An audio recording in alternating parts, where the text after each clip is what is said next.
კიდევ ერთხელ მოგესალმებით, უყურებთ ახალ ამბებს 16 საათზე მე ნინო სალუქვაძე ვარ. თურქმენეთის პრეზიდენტ სერდარ ბერდიმუჰამედოვის სახელმწიფო ვიზიტი საქართველოში დასრულდა. თურქმენეთის პრეზიდენტი თბილისის საერთაშორისო აეროპორტში საქართველოს პრემიერ-მინისტრმა ირაკლი ყობახიძემ გააცილა. სახელმწიფო ვიზიტის ფარგლებში გაიმართა საქართველოს პრემიერ-მინისტრისა და თურქმენეთის პრეზიდენტის შეხვედრა პირისპირ და გაფართოებულ ფორმატში. თურქმენ კოლეგასთან გაფართოებულ ფორმატის შეხვედრაზე განსაკუთრებული ყურადღება გამახვილდა რეგიონული დაკავშირებადობის სტრატეგიულ პოტენციალზე. ყურადღება დაეთმო შუა დერეფნის განვითარებას მნიშვნელობას და ამ მიმართულებით ძალისხმევის გაძლიერების აუცილებლობას, მათ შორის დამატებითი ტვირთების მოზიდვის კუთხით. შეხვედრისას თურქმენეთის პრეზიდენტმა საქართველოსა და თურქმენეთის ისტორიულ კავშირებზე ისაუბრა და აღნიშნა, რომ საქართველო თურქმენეთის მთავარი ეკონომიკური პარტნიორია. ვისაუბრეთ საქართველოს თურქმენეთის ურთიერთობების ძირითად მიმართულებებზე, ასევე განვიხილეთ რეგიონული და საერთაშორისო დღესასრიგის აქტუალური საკითხები. შუა აზია ზოგადად საქართველოსთვის არის განსაკუთრებით საინტერესო რეგიონი. ამ კონტექსტში ჩვენ თურქმენეთს განვიხილავთ როგორც საიმედო პარტნიორს და ჩვენს მეგობარ სახელმწიფოს. ჩვენს ქვეყნებს შორის ჩამოყალიბებული ურთიერთობები ეფუძნება მრავალწლიან მეგობრობას და ურთიერთპატივისცემას, რაც შემდგომი თანამშრომლობისთვის ძალიან მყარ საფუძველს ქმნის. ჩვენ აქტიურად ვადევნებთ თვალს თურქმენეთში მიმდინარე მნიშვნელოვან პროცესებს, ეკონომიკური განვითარების, სატრანსპორტო და ლოგისტიკური შესაძლებლობების გაფართოებისა და სოციალური პროგრესის მიმართულებით.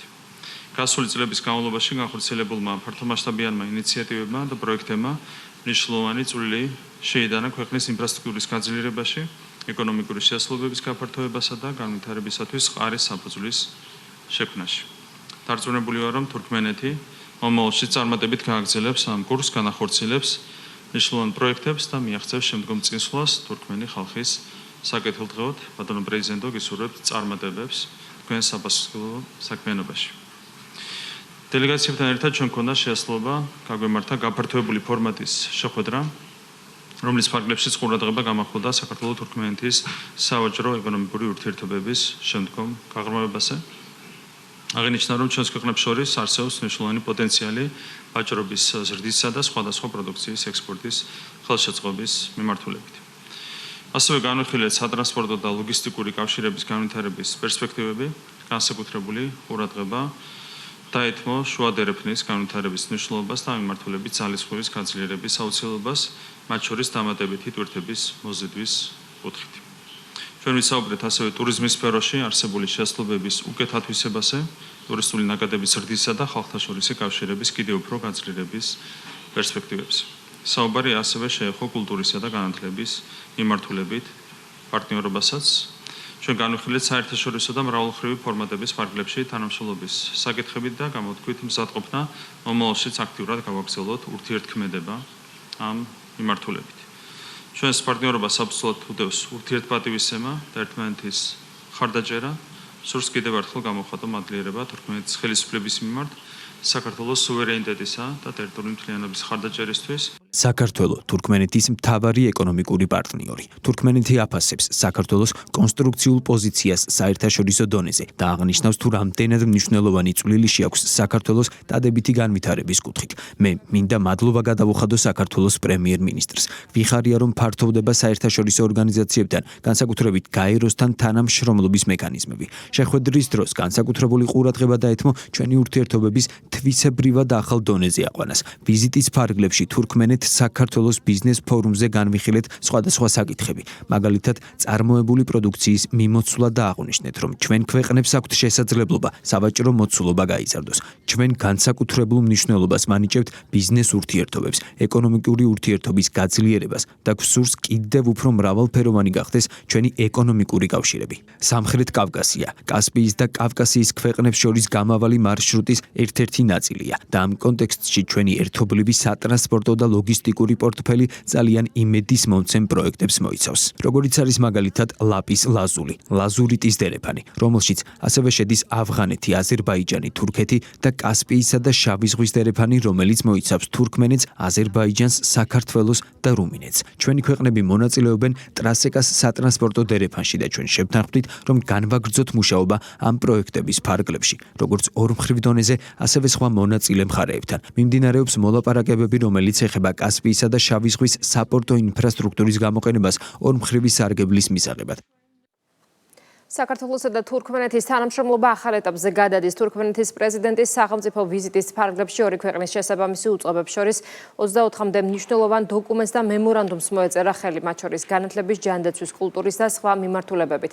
განათლების მიმართულებით მინისტრის მოადგილეების დონეზე შეიქმნება სამუშაო ჯგუფები, რომელთა წარმომადგენლები ერთობლივი პროექტების, მათ შორის გაცვლითი პროგრამების განხორციელებაზე იმუშავებენ. საქართველო და თურქმენეთი ერთმანეთს სოდნასა და გამოცდილებას გაუზიარებენ ჯანდაცვის მიმართულებებითაც. ჯანდაცვის სამინისტროსთან გაფორმებული მემორანდუმი ასევე საგანმანათლებლო და სამედიცინო ტურიზმთან დაკავშირებით ერთობლივი პროექტების განხორციელებას ითვალისწინებს. თურქმენეთის პრეზიდენტის ვიზიტის ფარგლებში დელეგაციის შემადგენლობაში მყოფ განათლების მინისტრთან შედგა ორმხრივი შეხვედრა, რომლის ფარგლებშიც ჩვენ განვიხილეთ ორმხრივი თანამშრომლობის მომავალი პერსპექტივები. მემორანდუმი, რომელიც გაფორმდა ორ მხარეს შორის, იძლევა საშუალებას, რომ ჩამოვაყალიბოთ ქმედითი ფორმატი, რომლის ფარგლებშიც მინისტრის მოადგილეების დონეზე შეიქმნება სამუშაო ჯგუფები და იმუშავებენ როგორც განათლების, ასევე მეცნიერების და განსაკუთრებით ახალგაზრდობის სფეროში გაცვლით პროგრამებზე, ერთობლივი პროგრამების განხორციელებაზე და დაიგეგმა ჩემი ოფიციალური ვიზიტი თურქმენეთში სექტემბრის დასაწყისში, სადაც მინისტრების მონაწილეობით ჩატარდება პირველი სამუშაო შეხვედრა. დასრულდა ეს არის შეხვედრა, მოეწერა ხელი საქართველოს და თურქმენეთის კულტურულ ურთიერთთანამშრომლობას, რამდენიმე მემორანდუმია და ძალიან სასიხარულოა, რომ როგორც საგანმანათლებლო დაწესებულებებს შორის, ისე თეატრალურ და სხვა სამუზეუმო დაწესებულებებს შორის დაიწყება დიდი კულტურული მიმოცვლა და ვფიქრობ თურქმენეთის კულტურის დღეები ამის კარგი მაგალითი იყო, გუშინ რუსთაველის თეატრი სავსე იყო და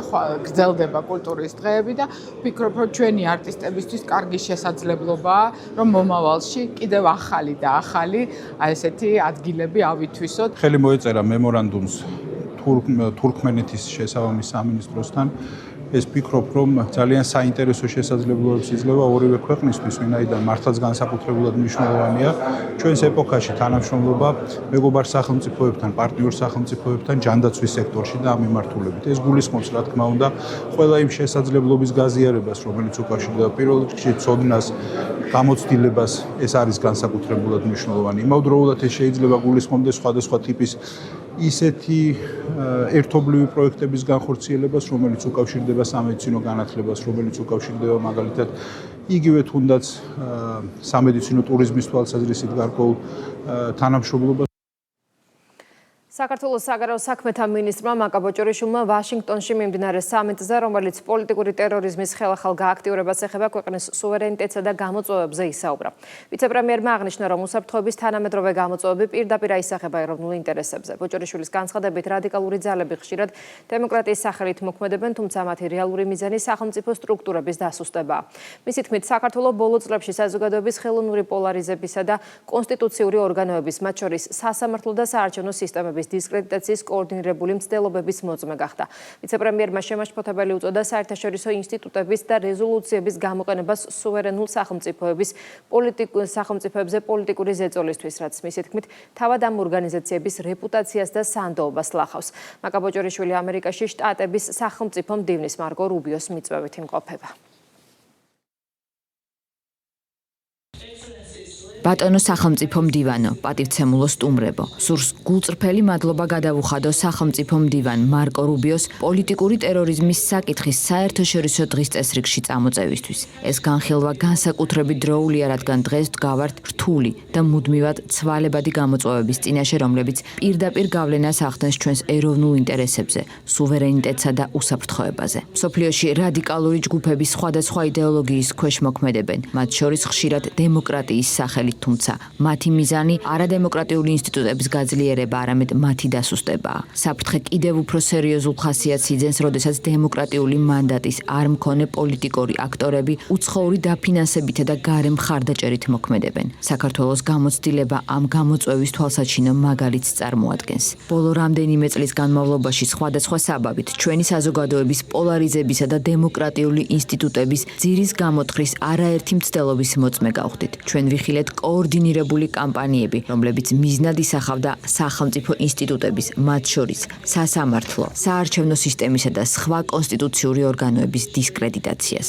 ასევე გავხდით მოწმე იმისა, რომ რადიკალური ჯგუფები ძალადობის და საბოტაჟის აქტების პოლიტიკურ ინსტრუმენტად გამოყენებას ცდილობენ. არანაკლებ შემაშფოთებელია მსგავსი ქმედებების ლეგიტიმაციისთვის საერთაშორისო ინსტიტუტების გამოყენება რეზოლუციებისა და სხვა მექანიზმების საშუალებით, რომლებიც მიზნად ისახავს სუვერენულ სახელმწიფოზე პოლიტიკური ზეწოლის განხორციელებას და ამავე დროს ამ ინსტიტუტების რეპუტაციასა და სანდოობას ლახავს. ზოგიერთ შემთხვევაში ამ ქმედებებს უფრო მძიმე შედეგებიც მოყვა. ხელი შეუწყო სახელმწიფოებისა და პარტნიორების შორის ურთიერთობის გაუარესებას, ნდობის შესუსტებას და საერთაშორისო თანამეგობრობაში არასაჭირო დაყოფების წარმოქმნას. ეს ყველა ჩვენგას უნდა აწუხებდეს, რადგან პოლიტიკური ტერორიზმი ყოველთვის არ ვლინდება თვალსაჩინო ფორმით. ის შეიძლება გამოვლინდეს დაშინებით, პოლიტიკური ძალადობითა და დემოკრატიული ინსტიტუტების სისტემური დასუსტების მცდელობით. ეს არის გამოწვევა ყველა იმ დემოკრატიისთვის, რომელიც საკუთარი ინსტიტუტების, სუვერენიტეტისა და თავისი ხალხის ნების დაცვის ერთგულია. ბატონო სახელმწიფო მდივანო, კიდევ ერთხელ გმადლობთ,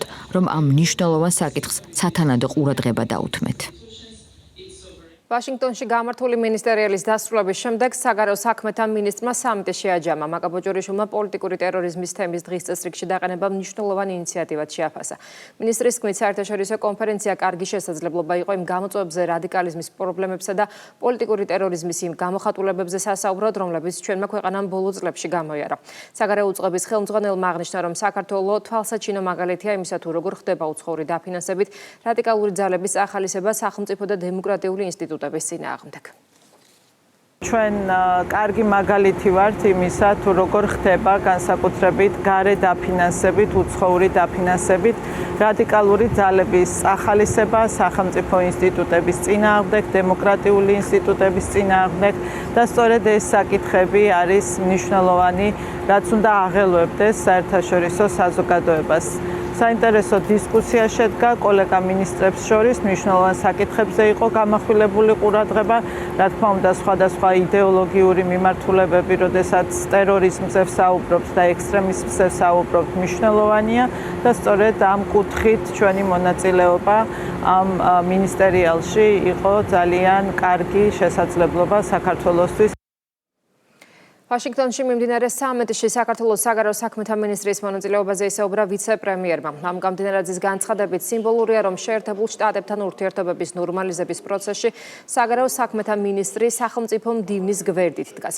პოლიტიკური ტერორიზმის საკითხი, რასაც სამიტი ეძღვნება, სახელმწიფო პარტიის წევრების განცხადებით, საქართველოსთვის ნაცნობია და ამ კუთხით ჩვენს ქვეყანას მწვავე გამოცდილება აქვს. დღეს კი ამ გამოწვევებზე შტატების მოქმედი ადმინისტრაციის წარმომადგენლები ღიად საუბრობენ, მნიშვნელოვანია.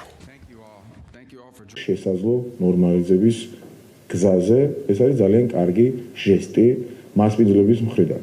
მეორე, დიახ, საქართველოს აქვს ძალიან მწვავე და მწარე გამოცდილება იმასთან დაკავშირებით, რაცაც ამბობენ დღეს ამერიკის შეერთებული შტატების მოქმედი ადმინისტრაციის თანამშრომლები, წარმომადგენლები, ხელმძღვანელები, განსხვავებით წინა ადმინისტრაციისგან, საქართველოს საკუთარ თავზე ძალიან მძიმედ გამოსცადა ის, რასაც დღეს შეიძლება ცოტა დაგვიანებით, მაგრამ ძალიან კარგია, რომ ახალი ადმინისტრაციის პირობებში საუბრობენ ჩვენი ამერიკელი კოლეგები. ეს არის კარგი მაგალითი იმისა, თუ როგორ არ უნდა მოეპყრო სხვა სახელმწიფოს ეს განცხადებები, რასაც ვისმენთ, არასამართლიანი დამოუკიდებულება, ეს კატეგორიულად მიუღებელია. ჩვენ ვართ დამოუკიდებელი სახელმწიფო, სუვერენული სახელმწიფო და არავის არ მიეცემა ის შესაძლებლობა, რომ ქვეყნის სუვერენიტეტი, თავისუფლება და დამოუკიდებლობა ფეხქვეშ გათებოს. ვინც არ უნდა იყოს. ჩვენი ქვეყანა არის ამ პოლიტიკური ტერორიზმის, ექსტრემიზმის განსაკუთრებული ობიექტი,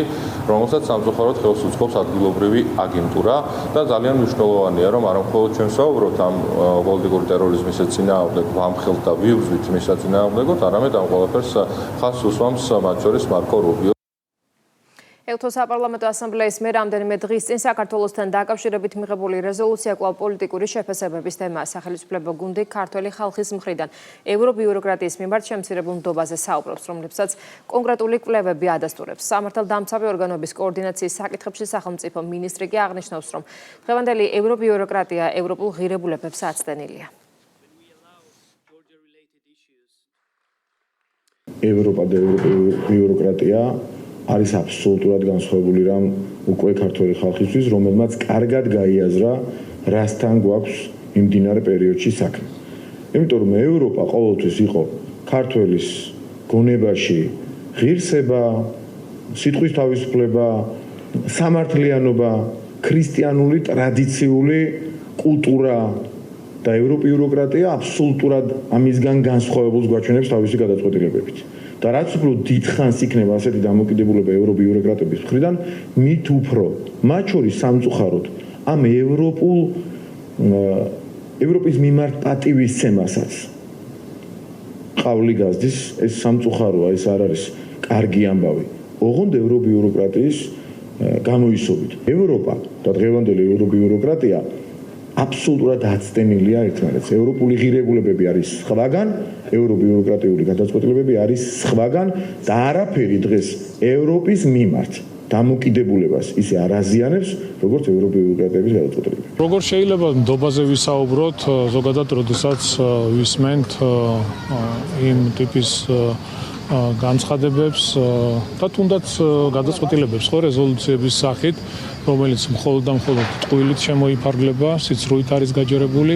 ცხადია, ამ ყველაფერს ქართული ხალხი ძალიან კარგად უყურებს, შეფასებასაც აკეთებს, ანალიზსაც აკეთებს და ეს დამოკიდებულება, რაც არის ქართული სახელმწიფოს მიმართ კატეგორიულად მიუღებელია. გლობალური ომის პარტიის გავლენის ქვეშ ექცევა სხვადასხვა საერთაშორისო ორგანიზაცია. ნახეთ, რომ ბოლოს ეს ყველაფერი დაიმართა EUTO საპარლამენტო ასამბლეასაც, რომელიც პირდაპირ EUTO-ს ფუძემდებულ პრინციპებსა და წლების განმავლობაში არსებულ პრაქტიკას ეწინააღმდეგება. ეს არის გამოყენებული სხვადასხვა ფლანგიდან საქართველოსზე და საქართველოს მოსახლეობაზე შეტევის განსახორციელებლად. ამ რეზოლუციებში არსებული ჩანაწერების მიხედვით არსებობს ერთი პარალელური სამყარო, პარალელური საქართველოს სახით, ხოლო მეორე არის რეალობა. ეკონომიკის მინისტრი შანხაიში ხელოვნური ინტელექტის მსოფლიო კონფერენციასა და ხელოვნური ინტელექტის გლობალური მმართველობის საკითხებზე მაღალი დონის შეხვედრაში მონაწილეობს. ღონისძიება ჩინეთის სახალხო რესპუბლიკის პრეზიდენტმა სი ძინპინმა გახსნა და მონაწილეებს სიტყვით მიმართა. ღონისძიების თემაა პარტნიორობა ხელოვნური ინტელექტის სფეროში უკეთესი მომავლისთვის. კონფერენციის ფარგლებში დაგეგმილია მარიამ ქრივიშვილის სიტყვით გამოსვლა. მონაწილეები სამუშაო სესიაზე მთავარი თემის ირგვლივ საკუთარ ხედვებსა და მოსაზრებებს გაცვლიან. შანხაიში იმყოფება 100-ზე მეტი სახელმწიფო საერთაშორისო ორგანიზაციისა და კერძო სექტორის მაღალი რანგის წარმომადგენელი.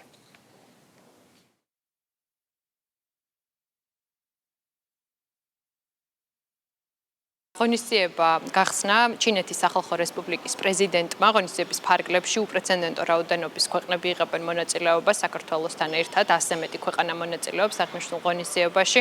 ღონისძიების ფარგლებში ჩვენ ასევე გვქონდა შესაძლებლობა, რომ ადგილზე მოგვენახულებინა ის მნიშვნელოვანი მიღწევები, რომელიც ადგილობრივ ისევე როგორც საერთაშორისო კომპანიებს აქვთ უშუალოდ ხელოვნური ინტელექტის მიმართულებით და მისი გამოყენება როგორ ხდება მათ შორის ადგილობრივ და საერთაშორისო ეკონომიკაში. პარტია საქართველოსთვის წარმომადგენლებს შუახევში გამართული შეხვედრისას ადგილობრივი მაცხოვრებლები დაუპირისპირდნენ. მოქალაქეებმა გახარიას საპარლამენტო გუნდისგან მოითხოვეს განმარტება თუ რატომ არ დაუჭირეს მათ მხარი ოჯახური ღირებულებებისა და არასრულწლოვანთა დაცვის შესახებ კანონს, რომელიც LGBT ცხოვრების წესის პროპაგანდას ზღუდავს. მოქალაქეებმა პარტია საქართველოსთვის წევრებს უთხრეს, რომ ისინი იმ ლიდერის პარტიას წარმოადგენენ, რომლებმაც ქვეყანას უღალატა, რის შემდეგაც ქვეყნიდან გაიქცა და პასუხისმგებლობას თავი არიდა. ბატონო პარლამენტის წევრო, ჩვენ ხო და ჩვენ სპეციალურად უნდა გადავიღო, რატო და გითხრა, მე როგორც მოქალაქე ქალბატონო არ გამოვთავ, იმიტომ რომ მეჩინება, მე როგორც რიგითი არა მიპასუხეთ როგორც საქართველოს მოქმედმა პარლამენტის წევრმა, თქვენ რა წარმოადგენს ოჯახის ღირებულება. ჩვენ ზუსტად ჩვენთვის ოჯახის ღირებულება, რასაც წარმოადგენს თქვენ.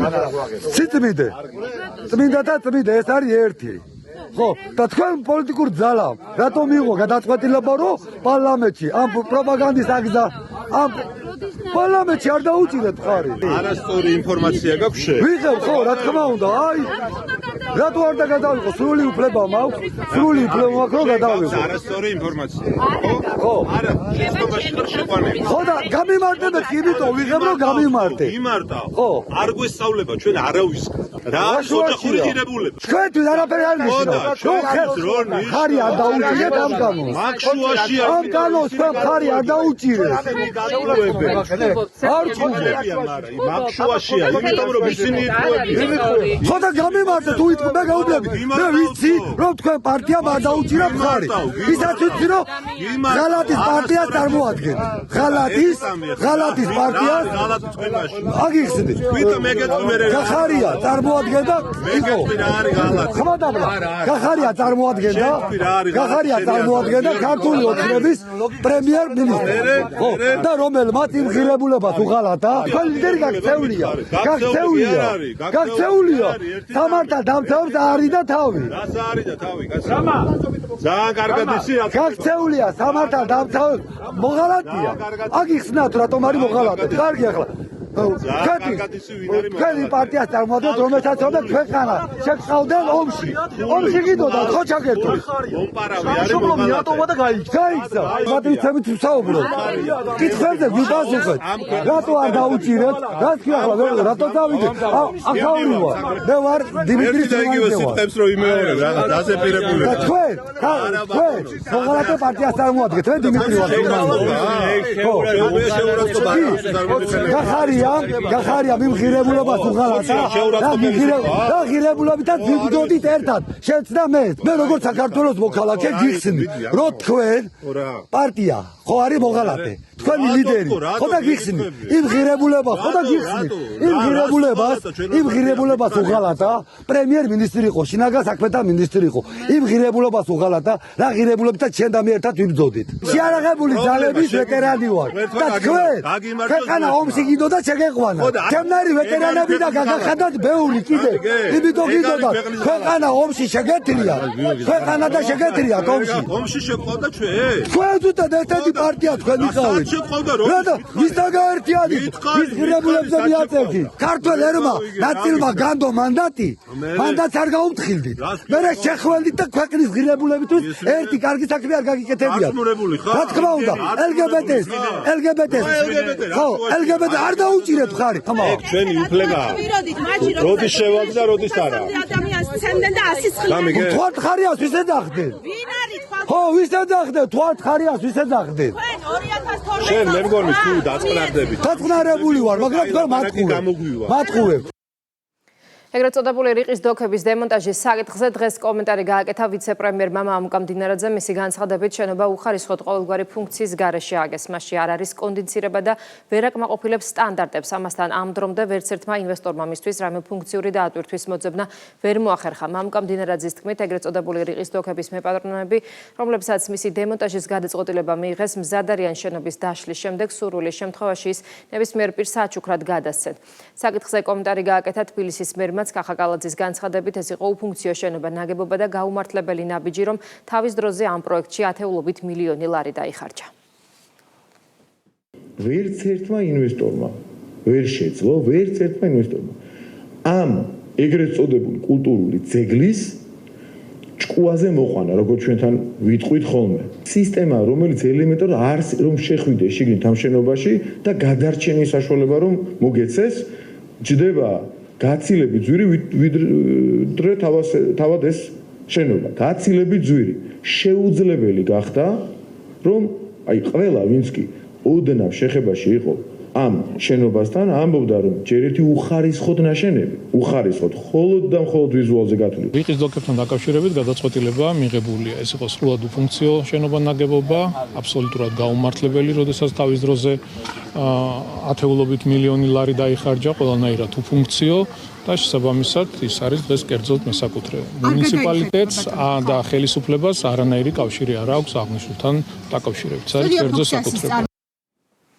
სიძულვილის ენის გამოყენების ფაქტებზე ადმინისტრაციული საქმეების განხილვა გრძელდება. თბილისის საქალაქო სასამართლომ თამას კვანტიძე 1500 ლარით დააჯარიმა. სამართალ დამრღვევმა სოციალურ ქსელში საჯარო შეურაცხყოფა მიაყენა დეგანოს ანდრია ჯაღმაიძეს და მის მრევლს.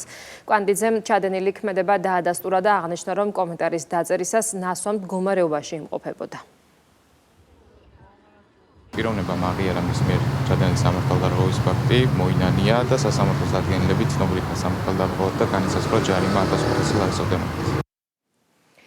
შინაგან საქმეთა სამინისტრო სიძულვილის ენის წინააღმდეგ ბრძოლის სამმართველოს მუშაობის კონკრეტულ შედეგებზე ისაუბრა სამართალდამცავი ორგანოების კოორდინაციის საკითხებში სახელმწიფო მინისტრმა. მამუკა მდინარაძის განცხადებით, ზიზღის გამომხატველი პოსტები მნიშვნელოვნად არის შემცირებული. ვიცე-პრემიერის შეფასებით, ადამიანის ღირსების შელახვა და სიძულვილის ენა გამოხატვის თავისუფლება ვერ იქნება და შეურაცხყოფა ნორმად ვერ იქცევა. ვიცე-პრემიერმა სიძულვილის ენის წინააღმდეგ სამართლებრივი რეაგირების საჭიროებაზეც გაამახვილა ყურადღება და აღნიშნა, რომ შედეგები გადაწყვეტილების სისწორეზე მიუთითებს. რა თქმა უნდა, ეს სტატისტიკურად რომ მივუდგეთ და ციფრების და რიცხვების დონეზე რომ მივიდეთ, რა თქმა უნდა, მნიშვნელოვნად არის შემცირებული, მაგრამ ჩვენი მიზანი ვთქვათ გულწრფელად რა არის. ადამიანებმა ერთმანეთის შეურაცხყოფა ნორმად არ მიიღო და წესად არ დაიმკვიდრონ. და ამას ემსახურება სწორედ ეს მიდგომა. შეიძლება დღეს იყოს მკაცრი სამართლებრივი პოლიტიკა და მკაცრი სამართლებრივი გადაწყვეტა მიმართებით, მაგრამ ეს გრძელვადიან საშუალოვადიან პერსპექტივაში უზრუნველყოფს იმას, რომ ნორმად ვერ იქცევა შეურაცხყოფა. რაც არ უნდა გარედან დაავალონ ვიღაცებს, ნორმა ვერ იქნება დედიზგინება და შეურაცხყოფა. ვერ იქნება გამოხატვის თავისუფლება, ვერ იქნება ადამიანის ღირსების შევახვა. მიუსაფარი ცხოველების პრობლემა, საფრთხეები, მათი გადაჭრის გზები და საკითხი ეგრეთ წოდებულ ცხოველთა უფლებადამცველების NGO-ების პოლიტიკური манипуляცია. ერთიანი ნეიტრალური საქართველოს ხელისუფლებას მიმართავს. პარტიაში მიაჩნიათ, რომ ეგრეთ წოდებული ცხოველთა უფლებადამცველები მიუსაფარი ცხოველების საკითხს პოლიტიკური დაპირისპირების ინსტრუმენტად იყენებენ. ნეიტრალურ საქართველოში განმარტავენ, რომ აღნიშნული ჯგუფები წარმოადგენენ უცხოეთიდან მართულ ფსევდოლიბერალებს, რომლებიც მანამდე საზოგადოებას ომში ჩართვის და მეორე ფრონტის გახსნისკენ უბიძგებდნენ. ახლა კი მიზან მიმართულ манипуляციას ეწევიან. ნეიტრალურ საქართველოში ქუჩებში მიუსაფარი ცხოველების რაოდენობის უკონტროლო ზრდით გამოწვეულ საფრთხეებზე ამახვილებენ ყურადღებას. პარტია მოუწოდებს ხელისუფლებას კომპლექსურად მიუდგეს საკითხს, არ მისცენ უცხოეთიდან მართულ ჯგუფებს манипуляციების საშუალება და ცხოველების ქუჩაში მძიმე პირობებში დატოვების ნაცვლად მსოფლიო გამოცდილების გათვალისწინებით სელექციური ევთანაზიის გამოყენების შესაძლებლობა განიხილოს. ეგრეთ წოდებული ეკოაქტივიზმი და ცხოველების უფლებებისთვის ბრძოლა ჭყალებში რა თქმა უნდა არის ლიბერალური დღის წესრიგის ნაწილი. მას არაფერი საერთო არ აქვს არც ბუნების გადარჩენის სურვილთან და არც ცხოველების დაცვასთან. ის აქტორები, ვინც ამ მიმართულებით ასე ძალიან აქტიურობენ, არიან სწორედ ის ადამიანები, ვისაც ხედავთ სხვადასხვა დროს რევოლუციურ ბარიკადებზე და სხვადასხვა ეგრეთ წოდებული NGO სექტორის და აგენტურული ქსელის წარმომადგენლები. მათ რეალურად არანაირად არ აინტერესებთ არც ძაღლების მდგომარეობა და არც მოქალაქეთა უსაფრთხოება. მხოლოდ თავშესაფრების აშენებით გადავწყვეტ ამ პრობლემის მოგვარებას, ეს შეუძლებელი მისია იქნება ჩვენი ქვეყნის ეკონომიკის მასშტაბებიდან გამომდინარე. ამას რა თქმა უნდა ვერ მოახერხებთ, ამიტომ ამას სჭირდება უფრო რაციონალური მიდგომა და გაცილებით უფრო ფართო პასუხისგებლობების შემოტანა, ვიდრე მხოლოდ სახელმწიფოზე ტვირთის დაკისრება არის. ამას სჭირდება კანონმდებლობის გამკაცრება, თავშესაფარში წაყვანა და ვაქცინაცია და შემდეგ ისე ქუჩაში დაბრუნება, ეს რა თქმა უნდა პრობლემას ვერ გადაჭრის, იმიტომ რომ ძალიან სერიოზული უსაფრთხოების რისკებია, ასობით და ათასობით შემთხვევა არის, როდესაც ქუჩაში მიტოვებული ძაღლები თავს ესხმიან ადამიანებს, ჩვენს თანამოქალაქეებს და ასევე ტურისტებს.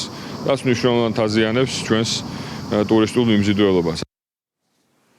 ფინანსთა სამინისტროს საგამოძიებო სამსახურმა აჯარასა და გურიაში ეროვნული ბანკის ნებართვის გარეშე მოქმედი 22 უკანონო ვალუტის გადამცვლელი პუნქტი გამოავლინა. ჩხრეკის შედეგად ამოღებულია 500,000 ლარზე მეტი ღირებულების უცხოური და ქართული ვალუტა. გამოძიება კი უკანონო სამეწარმეო საქმიანობის მუხლით მიმდინარეობს, რაც სასჯელის სახით 3-დან 5 წლამდე ვადით თავისუფლების აღკვეთას ითვალისწინებს. საქართველოს განათლების, მეცნიერებისა და ახალგაზრდობის მინისტრი საზღვარგარეთ მცხოვრებ ქართველ ემიგრანტ მოსწავლეებსა და პედაგოგებს შეხვდა, რომლებიც ქართულ ენას დისტანციურად არაფორმალური განათლების პროგრამის ფარგლებში შეისწავლიან. აღნიშნულ პროგრამას მასწავლებელთა პროფესიული განვითარების ეროვნული ცენტრი ახორციელებს. მისი მიზანია ემიგრანტთა ახალგაზრდობა ონლაინ ფორმატში შეისწავლოს მშობლიური ენა და გაეცნონ საქართველოს ისტორიასა და კულტურას. დღეს გქონდა პატივი სამინისტროში გვემასპინძლა სხვადასხვა ქვეყნიდან ჩამოსული ჩვენი დიასპორის წარმომადგენლებისთვის, ახალგაზრდა თაობისთვის, მოზარდი თაობისთვის, მათი მშობლებისთვის და ასევე მასწავლებელთა პროფესიული განვითარების ეროვნული ცენტრის პედაგოგებისთვის, რომლებიც გაუღალავად მართლაც მთელი სულით და გულით 24 საათიან რეჟიმში აკეთებენ უდიდეს საქმეს. ეს არის ძალიან ემოციური, მეტად მნიშვნელოვანი და წლების განმავლობაში რომ ვირტუალურად ვუყურებთ ამ ბავშვებს, დღეს იყო ეს უპრეცედენტო შემთხვევა, როდესაც ჩვენ პირველად პირდაპირ შევხვდით ამ ბავშვებს და თანაც საქართველოში. ეს ბავშვები არიან ის ადამიანები, რომლებიც აი სადაც არ უნდა იყვნენ საქართველოს სოფლიოს სხვადასხვა კუთხეში მიმოფანტული, გულით რომ ატარებენ სამშობლოს უსაზღრო სიყვარულს. 2017 წლიდან ვარ ამ პროგრამაში მე და ჩემი და იმ დონეზე ვისწავლიდი ქართულს ამ პროექტის გარეშე, როგორც ახლა ვიცი, ქართული წერა, კითხვა ლაპარაკი და ქართული ენა რახან ვიცოდით, ქართველები გავიცანით სხვადასხვა სკოლებიდან. საქართველოს მაგიდის ჩოგბურთში ევროპის ახალგაზრდულ ჩემპიონატს ისტორიაში პირველად უმასპინძლებს. გადაწყვეტილება ევროპის მაგიდის ჩოგბურთის გაერთიანების მმართველობით მას საბჭომ ერთსულოვნად მიიღო.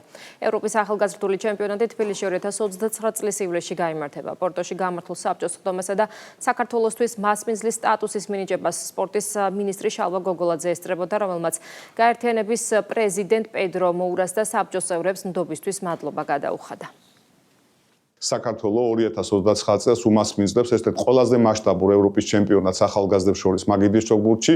რა თქმა უნდა, ეს არის კიდევ ერთხელ დიდი აღიარება და დიდი პატივი ჩვენი ქვეყნისა. რა თქმა უნდა, ამ გადაწყვეტილებას ხელი შეუწყო ბოლო წლების განმავლობაში საქართველოში ჩატარებულმა არაერთმა დიდმა საერთაშორისო ტურნირმა, მათ შორის მსოფლიო და ევროპის ჩემპიონატებმა, რომელიც საერთაშორისო ფედერაციების მიერ აღიარებული იქნა ერთ-ერთ ყველაზე საუკეთესო ჩატარებულად.